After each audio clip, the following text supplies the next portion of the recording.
Okay, friends, today on the channel, I'm very delighted to have my friend Allie Levko from Austin, Texas, great realtor, to tell us about the Texas market updates in 2023, what's happening there. So thanks for joining us, Allie. Thanks, Erin. I'm happy to be here. Thanks for having me. Yeah, thanks. Super excited. For those of you who watch the channel, you know that I do regular updates with my realtor partners, people that I highly recommend in these different markets in the US because things are changing constantly. So, first and foremost, if you need a great realtor, all of Allie's information is in the description box below. So, before we get into it, tell us a little bit, Allie, about yourself and what got you into real estate and sort of your process. Okay, yeah. So I got into real estate a couple years ago. I started out as a broker's assistant for about 3 years. And what initially got me into eventually getting my license and becoming an agent was that I had a really bad experience with a realtor myself. And I feel like when I open up about that to people, that that's actually a really common experience. And so when I became an agent, I did so wanting to just be a better agent and wanting to be able to help people with this huge process. Buying a home is a lot of times the biggest investment people make in their life. And, you know, for that to be handled in a way that makes you feel like you were taken advantage of, it's just a really kind of a slimy feeling. And so I don't want people to go through that. 100%. Yeah, and I think I feel like too that real estate transactions are oftentimes like more complicated than people know, especially if you're a first-time home buyer, for example, or if you Yeah. haven't bought a home for 10 years, right? And having like a very solid, knowledgeable realtor who knows how to like navigate like around those ticking time bombs is so important because if you don't, like it could just blow up the entire thing, right? Oh, absolutely. Yeah, I mean, even with like a contract that I have that's closing tomorrow, these are first time home buyers and I adore them.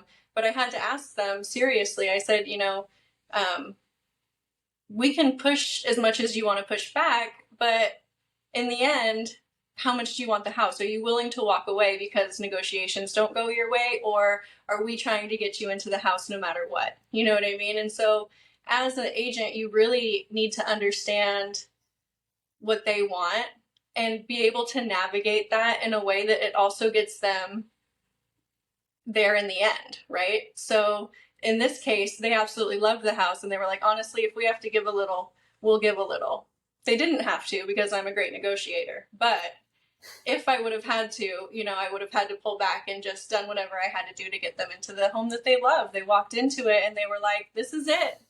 This is my home. This is going to be where I raise my family. And at the end of it, it's not only like a monetary transaction. This is a very emotional transaction as well. Yep. It's a big pivot, right? Life Yeah. changes happening, very significant moments, milestones in someone's life, right? That can Yeah. make the difference. Something that I normally ask, like toward the end of my conversations like this, but I feel like I should ask you this up front is, in your opinion, like what really makes the difference, or maybe what few things really make the difference and distinguish between a really great agent, right? And somebody who's like mediocre. That's a good question. I feel like a really great agent is going to be there for you in multiple aspects of this purchase, right? So, if you're like, hey, do you know of good cleaners? I'll be like, oh, absolutely. Let me get someone in there. They'll do a whole make ready before you move in. I'll open the house for them so that you don't have to worry about it while you're trying to get your stuff in the house.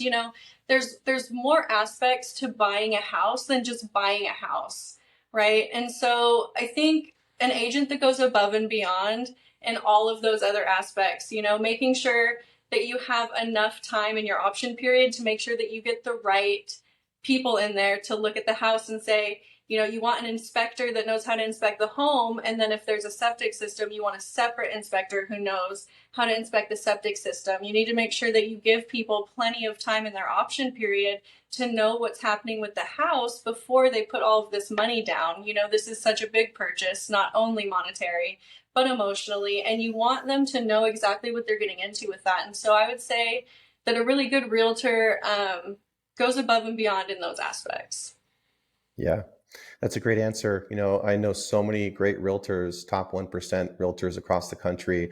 And I can say without exception, every single one of them is in some way, shape, or form, usually multiple forms, they're going above and beyond for clients, right? Whether that's going to be they're available 24/7, weekends, holidays, nights, weekend, like whatever it is, or they're going to do everything they can to get that house listed and to get that house sold, right?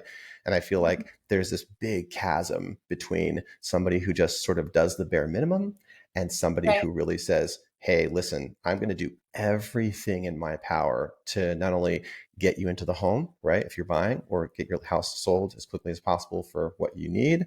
But at the same time, I'm going to look after every other loose end that may Right. happen, like cleaning and so forth and so on, right? Timelines and stuff. Yeah. And yeah, there's and it's your network too. As a realtor, as a mortgage lender, you acquire people in your network that you will need, like cleaners, like inspectors, and you learn who you can trust and who does a good job and who goes above and beyond at their job and who you want to use again. And all of that knowledge is so important when you're making such a huge purchase like a home purchase. Humongous. Yeah. So with that said, let's turn, I think, to the Austin market. I know you've been involved in the Austin market for some time. I know it's at least from my understanding, it's very popular, right? Austin's a popular, hip, cool area. What are like some of the highlights? Like, what is your process? What's the Austin market looking like right now in 2023? It's so funny you say it's a hip, cool area. Austin totally is. It's a hip, cool area. It's a college town. It's all of those things. But also historically, Austin has done really well during recessions. Austin has always had a thriving economy. So it makes it not only a great place to live, but it's also very appealing to investors, right? Because during these times, especially in 2023, when home prices, you see huge drops in the home prices, you want something that's going to hold its value, right? Not only as like your home and your personal investment, but as an investor with an investment property. You want something that's going to hold that value. And historically, Austin has always had a really thriving economy, especially a business economy. So there's lots of businesses that are moving into Austin or have moved into Austin over the past several years, which is what made the housing market kind of skyrocket in 21 and 22. Yeah, I was And going to ask now, you about that, like what companies have moved in there and stuff. Go ahead. Sorry.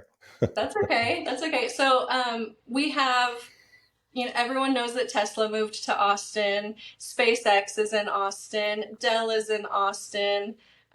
We have multiple tech companies moving into Austin. And so huge shifts in the Austin tech community. And not only that, but Austin is really good at supporting local businesses. So entrepreneurs will come to Austin to open their business because people in Austin really love the community feel. Austin still, it's such a big city now, but it still feels like a tiny town. When you go places, everybody talks to you. Everyone has a smile on their face. Everyone wants to help you or know about your day. I love to tell people about when I first moved to Austin and my car broke down in the side of the road. Like in California, people would have honked and just gone around me. In Austin, everyone stopped their car all around me and got out of their car and helped me push my car to the side of the road. They didn't let anybody drive by me while we were trying to push my car out of the side of the road. They all stopped and got their phones out and called a tow truck. And I mean, they all even sat with me until a tow truck came. And I mean, these people are taking an hour out of their day, multiple people taking hours out of their day just to be there, just to help you. And I feel like Austin has always been that way. And at the heart of Austin, I feel like it's always going to be that way. And that's part of what makes it so appealing. And you moved from California to Austin, right? I moved to Austin in 2009. So it's been a long time. And things have changed so much since I got here. Housing has gone up. Housing has since then come back down about 15 to 20%. Right. but the heart of Austin is still there. It's still a funky little city. It's still, keep Austin weird. It's still just very hometown happy.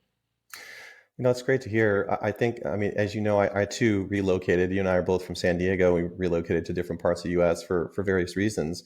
Um, but I recently, and those of you watching right now, you guys know if you've seen my channel, I had a meeting last week with the chief economist at CoreLogic, and she showed a graph of the migration patterns since 2022 and into 2023. We see big migration happening from very expensive places like the West Coast to places like here in Phoenix, Austin, and Florida. Do you, Ali, see like still like a good amount of people moving to Austin from different places? Yes, absolutely. And lots of people from California. And what's so funny is, um, California gets a bad rap, but when people move to Austin, they're almost always met with just the happiest faces. Everyone's like, welcome to Austin. You know, go to all of these cool places. You're going to want to see Hamilton Pool Preserve. You're going to go want to see Barton Springs. You're going to, and they're kind of just met with open arms here in Texas. And I feel like that's something that the West Coast is kind of missing. I never Got that felt part Southern of. charm, right? Right, right. I never felt like I was part of a bigger community. Whereas here, I mean, I know every neighbor on my street.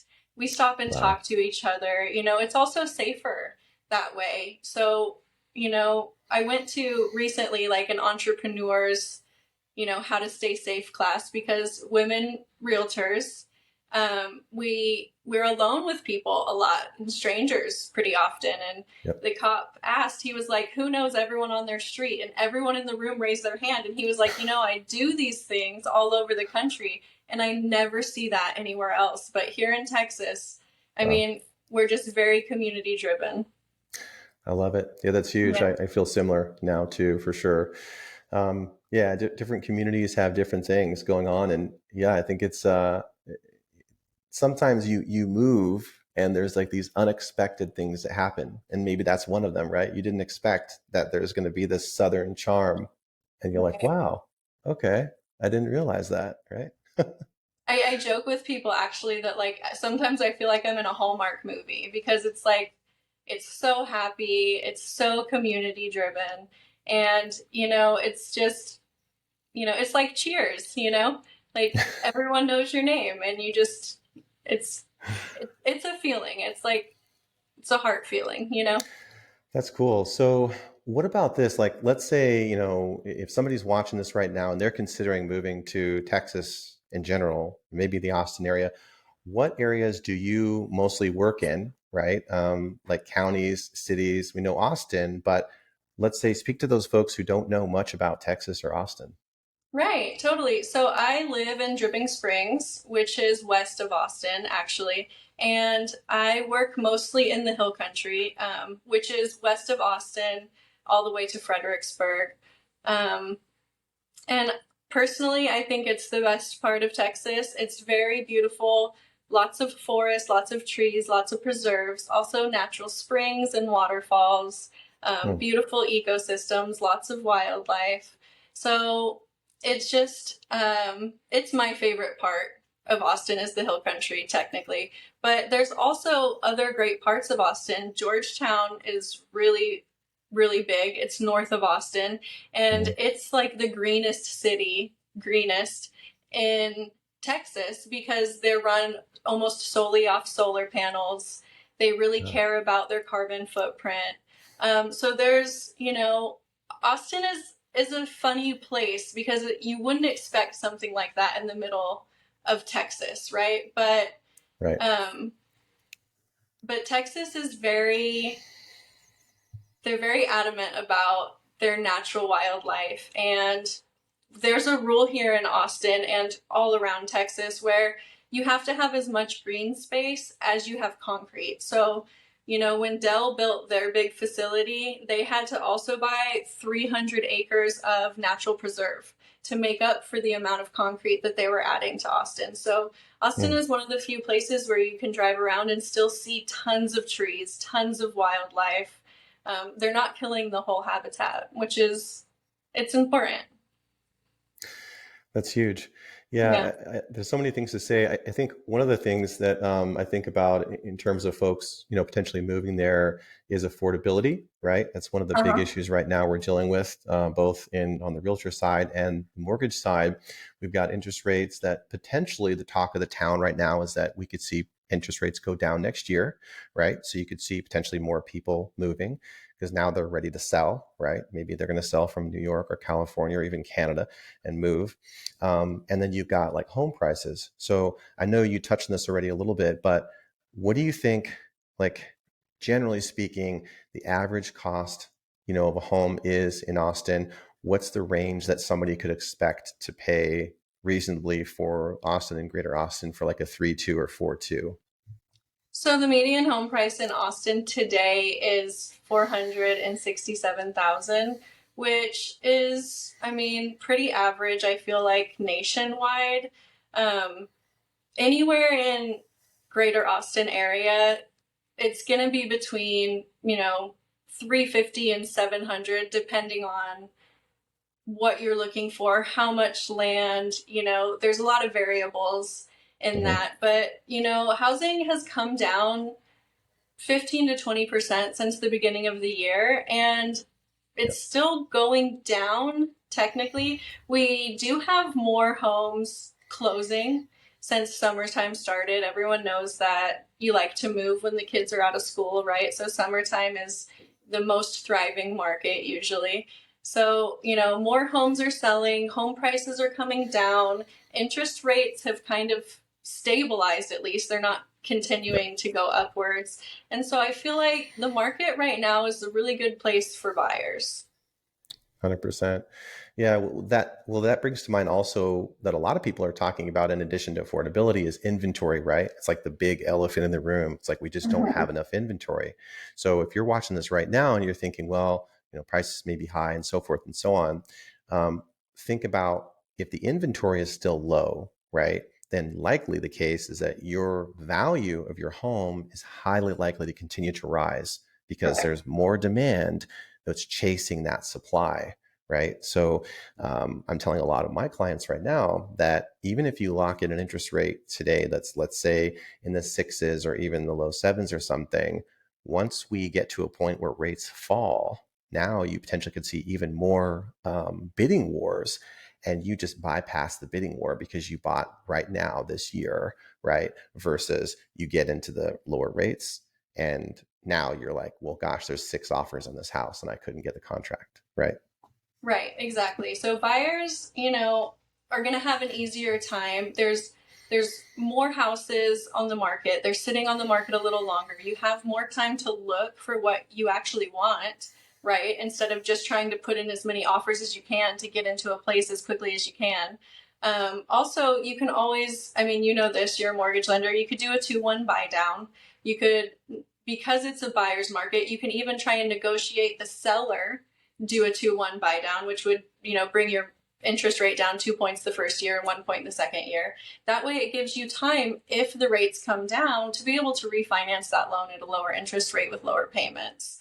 And 100%. so I feel like if you are in the market to shop around a little bit, now is the time to do it, because in 2021, 2022, unless you had like an all cash offer and you knew you wanted to buy the house the second it went on the market, you didn't even have a chance at it. And so that pushed a lot of people out of the market. So basically now because there's more inventory, because the houses are sitting on the market, you know, even though interest rates are a little bit higher, it's just a better time to buy. You have time to shop around, you have time to look for what you actually want in your home, and historically interest rates have been as high as 15%.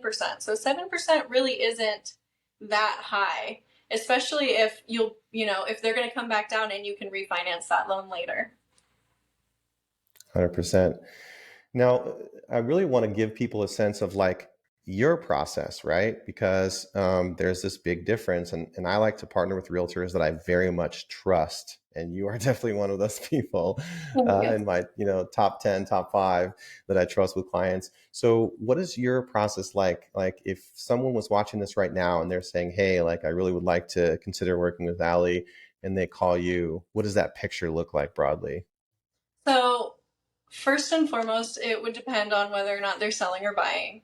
But with my buyers, initially they need to get with a mortgage lender and have a pre-approval. I'm not going to show anybody a home until I know what price range we're working with, because the last thing you want to do is walk into a house and be like, this is it, this is the one, and then be like dumped off that high horse and told that you can't afford it, right? So exactly how much money are we working with, and what is that going to look like in your lifestyle as well? Because even if you're pre-approved for $600,000 house, is that payment going to look good for you in the long term, or do we want to find something a little less than that? What payment are you wanting to make that still doesn't take away from your quality of life? Because that's the most important thing.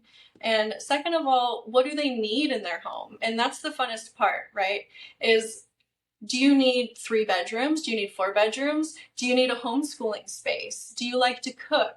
Would you like 1 kitchen island or 2 kitchen islands? Those are the funnest parts of home shopping. And because I did a renovation myself, I love finding properties that we can make work, for their price range. That's also really fun for me. So let's say they find a house that they love, but it doesn't have, the kitchen that they're looking for. I can quickly tell them how much it would cost to add that in.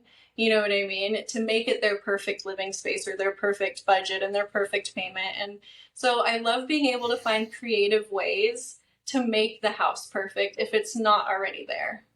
Mm, that's super great. Yeah, I think that requires that today too because of this inventory issue, right? So we've got Right.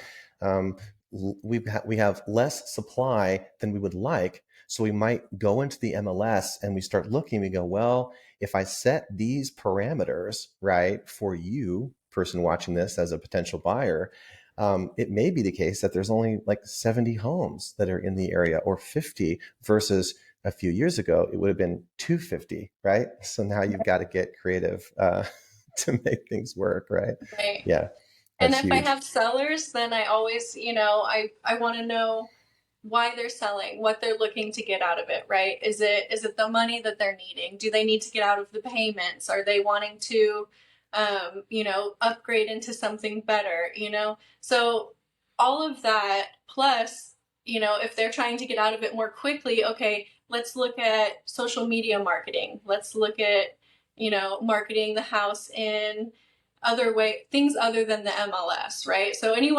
agent, I guess, can just take a house and put it on the MLS, but not everybody can be a marketing manager on Facebook, on Twitter, on Instagram, on TikTok, on YouTube. There's so many avenues today at this point in time to get that information out there you know, people are honestly, if you decided today that you were going to buy a house, the first thing you would do is look online. Yep. Everybody. So I feel like that's the best way to market a property that's for sale is online. Get it out there. Put it in a Facebook ad. Have it pop up on people's computers when they, are typing in that they're interested in buying a house. I mean, the algorithms that they have on social media are incredible, and use that, use that. I love that. This is a very unique, this next question, very unique to you, because I know you mentioned this with me, but maybe share with the viewers the creativity that you put into the house that you live in, right? Which is totally very unique and for most people in the country, right? Yeah, totally. So, I did a church house in 2020. I sold my home and had a terrible experience with the agent that I had. And as an agent now, I can look back and I know the things that he could have handled better. But basically, we sold our house. We lost our funding for the church. We moved into an RV for 3 months while I literally talked to every lender on the planet. Finally got a construction loan for my church project. bought the church in September of 2020, and we did an 8-month renovation into our church house. So then we refinanced it into a regular 30-year fixed mortgage, and I have my dream home. That's great. I'm sure, and this comes to my mind, but other folks too, is so with the construction, and just so you guys know, I definitely can do construction loans if you need them, as well as if you buy land to do stuff like that. But with yours, Allie, like what kind of things did you do with the construction? Oh, everything. So basically, the church, being a church, was just a big empty room with about 25 pews and a podium, right? So we we did it all from the inside. Nothing on the outside needed to be redone. There was already 2 huge bathrooms with 4 stalls apiece, so there was plenty of like plumbing. We had to have someone come rerun electrical. We had to have all of the walls put up. I actually drew up the plans for this house myself and then sent Wow. them in for a draftsman, and then the draftsman sent me back my finalized blueprints. We used those blueprints to put up the walls, did the framing. I mean, whole shebang. And honestly, we were on such a tight budget for this that I salvaged everything I could. I remember like going to neighbors' houses that were doing construction and being like, I will for free demo your kitchen so that, we could keep the cabinets for free and put them in my kitchen. And they were like, oh, great, that saves me the $2,000 it would have cost me to have someone come knock them all out, right? So I did everything I could creatively to make this work. And I'm so happy that I did. That's great. I think that that shows a point that not only it's possible, right? If you're watching this right now and you're thinking about, hey, maybe instead of buying an existing home or maybe I want to buy something existing, but it's a fixer upper, that you, Allie, can not only help them with that, but you've been through it. So you know how to Right. navigate those things and say, this is what to do and this is what to avoid, right? Right. No, absolutely. And the things that you should spend money on and the things that you don't have to. You know what I mean? Those are also things that I learned kind of the hard way. Like, the amount of money it costs to have someone do your floors for you is not much, considering the fact that it took me just countless weeks to get all of these floors put in, and time, and my body hurt so bad by the end of it. It would have been worth the money to just have someone come knock it out in one day. You know what I mean? So I'll tell you from top to bottom all of the contractors that you will need for that project. I know them all now. We're all friends now, um, because we've gotten so close through these projects. And I'm actually working on another build project right now. And so, yes, from the very ground up, from drawing the plans all the way to finishing the project, I know the whole thing. Super.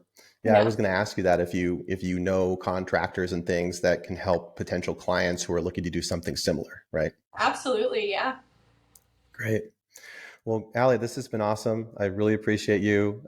Folks out there, if you need help or you have questions with anything, please check the description box below. Well, all of Allie's contact information will be there.